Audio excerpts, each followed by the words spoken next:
All right, it looks we definitely have some more movement here. All right, I see state police and other vans starting to make their slow approach. And yeah, this is almost certainly the presidential motorcade approaching us here at Brayton Point as we prepare for President Biden's arrival here, where he's going to give a speech here in Somerset, Massachusetts on this very hot 90-plus degree day.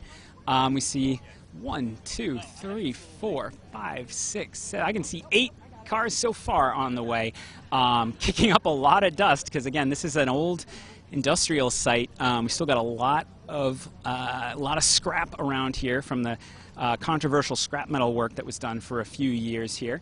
As you can imagine, this is a cross-state, cross-agency security effort to secure this site. You have Massachusetts State Police, you of course had Rhode Island State Police, local police departments, and then the Secret Service, of course, running it all. They're the ones with the dogs doing their checks. We see the 2 cars with the American flags. I'd expect we'll find President Biden coming out of one of these momentarily here. We've got the podium and the stairs are set up for him.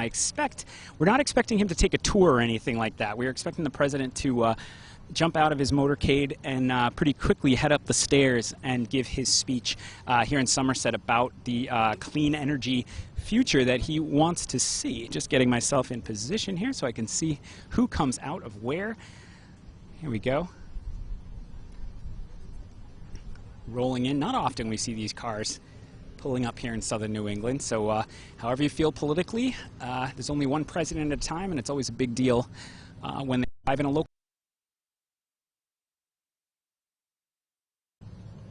And we apologize for our technical difficulties. There we go. We're back here, Ted, where the president has pulled up. That's right. I expect he'll be getting out of one of these vehicles momentarily. As I sometimes say, you folks at home sometimes have a better view than I do because you have the benefit of Corey's excellent camera skills, while I am just have my tiptoes to get on here to see who's coming out. But again, the motorcade includes not just President Biden, but also Congressman Auchincloss, Congressman Keating, Senators Markey and Warren, I believe, are in there. Senators Whitehouse and Reed from Rhode Island, I believe. I think Reed jumped in the motorcade. I know Whitehouse did. I talked to his office a short time ago, and he, of course, is very enthusiastic about this because climate change is a top-tier issue for him politically. It is quite a production to bring the President of the United States to any locale, and this is no exception. So we're going to hear the President speak shortly. And again, I said it earlier, but it bears repeating that there was confusion among Massachusetts officials about whether he would announce a national climate emergency. There you see, there's Senator Kerry, I can see, coming here. Senator Whitehouse, Congressman Keating, actually being led by a Rhode Islander. That's Peter Baptista, son of the late Ernie Baptista, who was a very prominent Rhode Island politico. He often does advance for Democratic administrations. So you see there, Senator Kerry, for those of you wondering, isn't he out of office? Senator Kerry is the president's, he's former Senator Kerry now, and he is the president's climate advisor, a climate czar. He goes all over the world trying to build international support. Senator Warren is there. If I didn't say her name, my apologies. But you have both. Not every day you have the whole Senate delegation, I think. Did we see Reed, Corey? Or did we not see Jack Reed? No, Jack Reed, don't see Jack Reed in the group. And there's the president. See, there he is in his trademark aviators arriving. Just a short walk for him over here to the podium here in Somerset, Massachusetts, where he's going to deliver his remarks. Not sure if he's going to be introduced or just take the stage himself.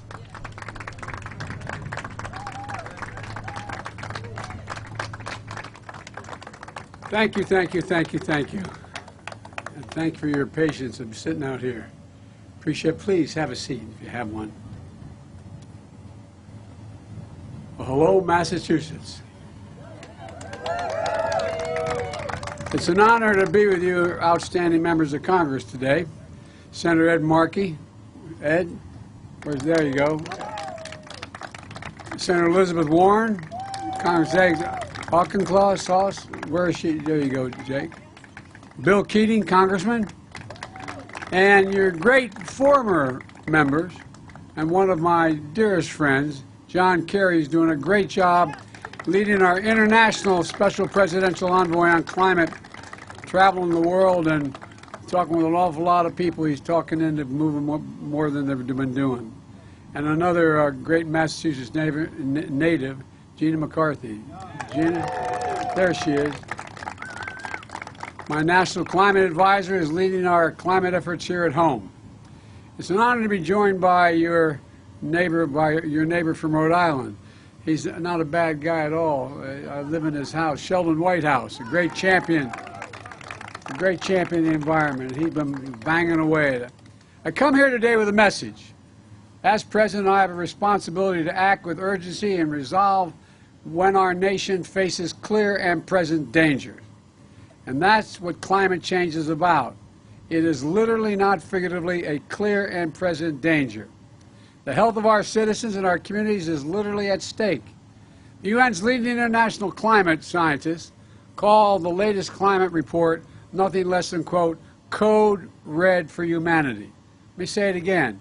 Code red for humanity. It's not a group of political officials, elected officials. These are the scientists. We see it here in America, in red states and blue states. Extreme weather events costing $145 billion. $145 billion in damages just last year. More powerful and destructive hurricanes and tornadoes. I've flown over the vast majority of them out west and down in Louisiana, all across America. It's amazing to see. Ravaging 100-year-old droughts occurring every few years instead of every 100 years. Wildfires out west that have burned and destroyed more than 5 million acres. Everything in its path.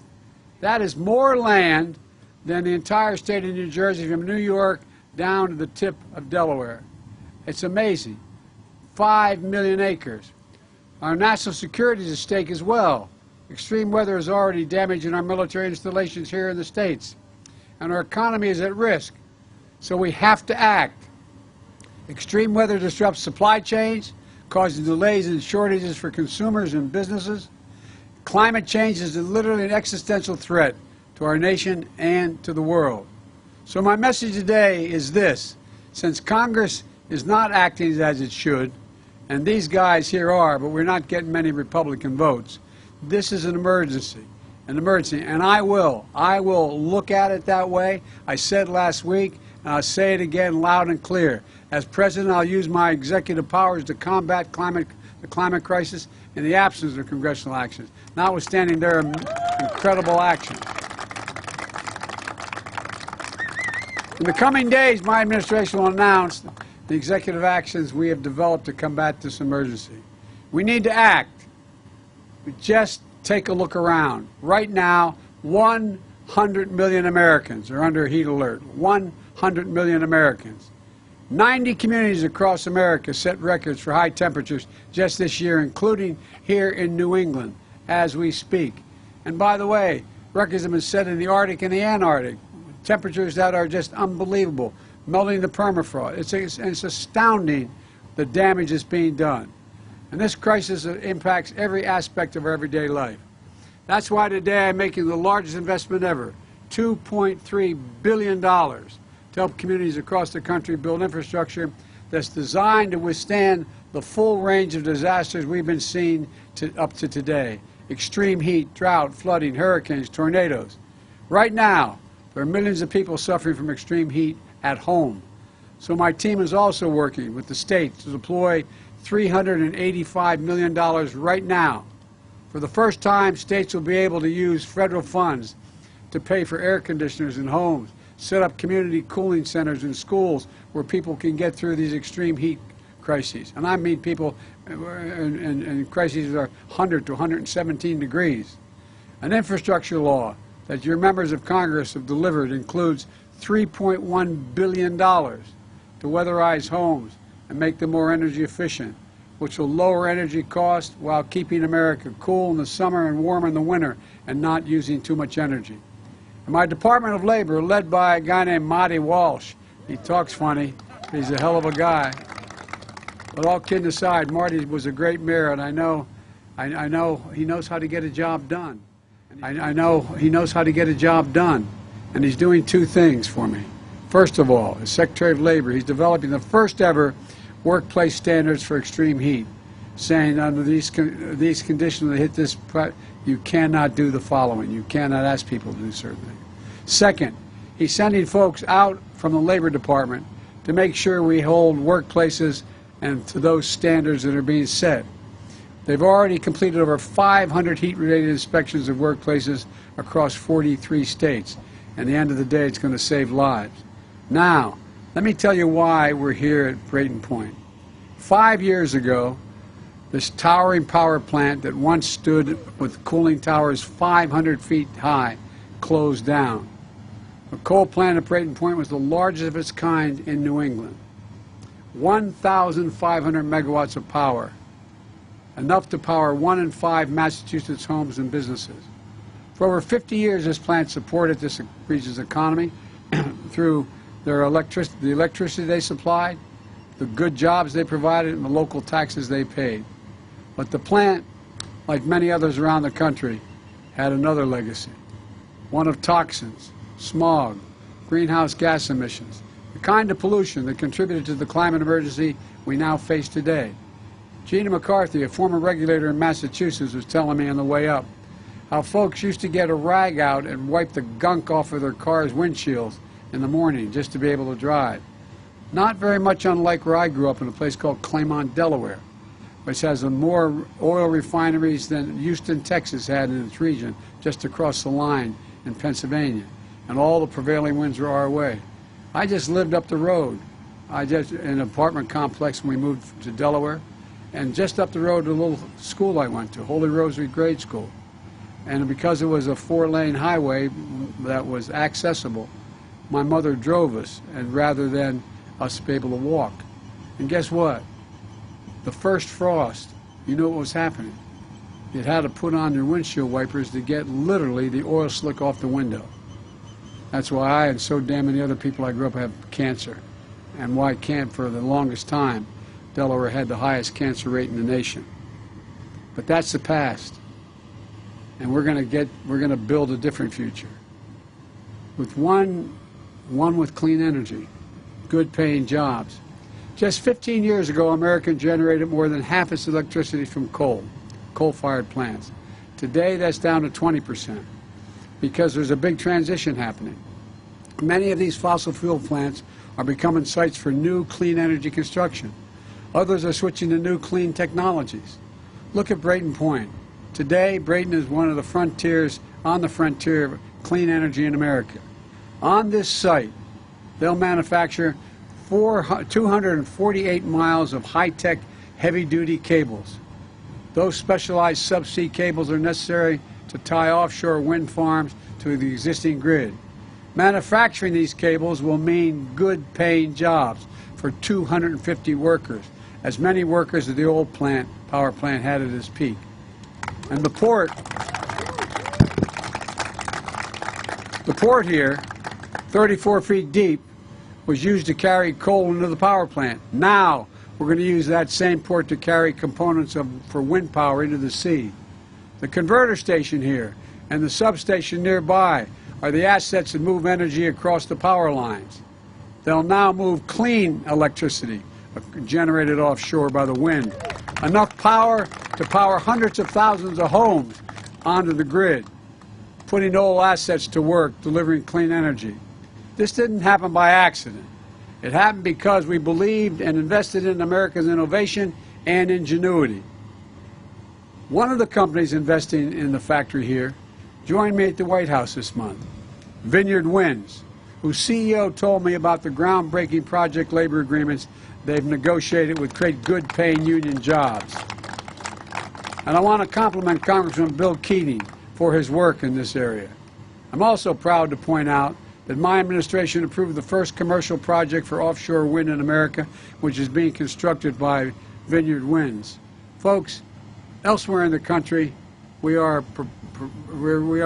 propelling retrofits and ensuring that even where fossil fuel plants retires, they still have a role in powering the future.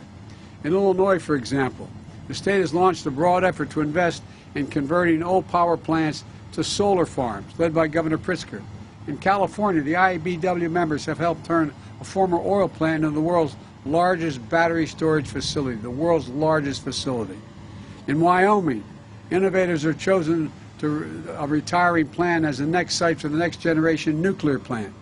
And my administration is a partner in that progress, driving federal resources and funding to the communities that have powered this country for generations. And that's why they need to be taken care of as well. I want to thank Cecil Roberts, a friend and president of United Mine Workers of America, and so many other labor leaders who worked with on these initiatives. Since I took office, we've invested more than $4 billion in federal funding for the 25 hardest hit coal communities in the country, from West Virginia to Kentucky to Wyoming to New Mexico. Through the infrastructure law, we're investing in clean hydrogen, nuclear, and carbon capture for the largest grid investment in American history. We've secured $16 billion to clean up abandoned mines and wells, protecting thousands of communities from toxins and waste, particularly methane. And we're going to seal leaking methane pollution, an incredibly powerful greenhouse gas that's 40 times more dangerous to the environment than carbon dioxide. And folks, with American leadership back on climate, I was able to bring more world leaders together than we got 100 nations together to agree that the major conference in Glasgow, England, Scotland, to change the emissions policies we have. We've made real progress, but there's an enormous task ahead. We have to keep retaining and recruiting building trades and union electricians for jobs in wind, solar, hydrogen, and nuclear, creating even more and better jobs.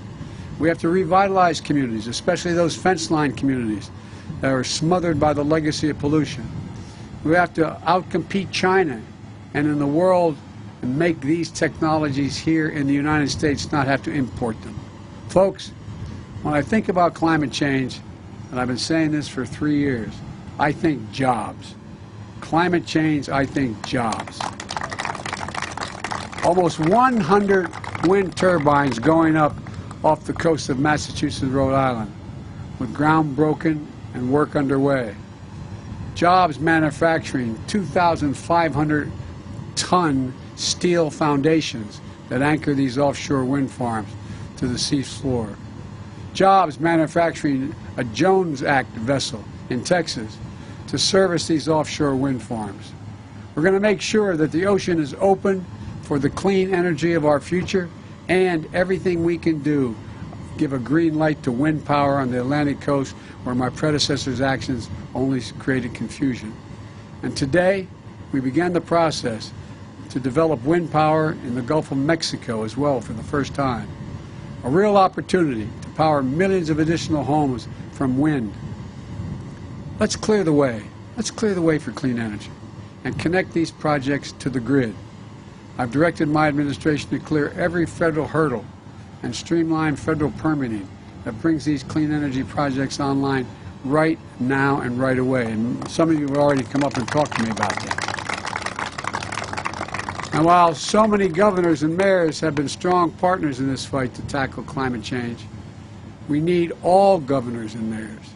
We need public utility commissioners and state agency heads. We need electric utilities and developers to stand up and be part of the solution. Don't be a roadblock. You all have a duty right now to our economy, to our competitiveness in the world, to the young people in this nation, and to future generations. That sounds like hyperbole, but it's not. It's real. To act boldly on climate. And so does Congress, which, notwithstanding the leadership of the men and women that are here today, has failed in its duty. Not a single Republican in Congress stepped up to support my climate plan. Not one. So let me be clear. Climate change is an emergency. And in the coming weeks, I'm going to use the power I have as president to turn these words into formal, official government actions through the appropriate proclamations, executive orders, and regulatory power that a president possesses.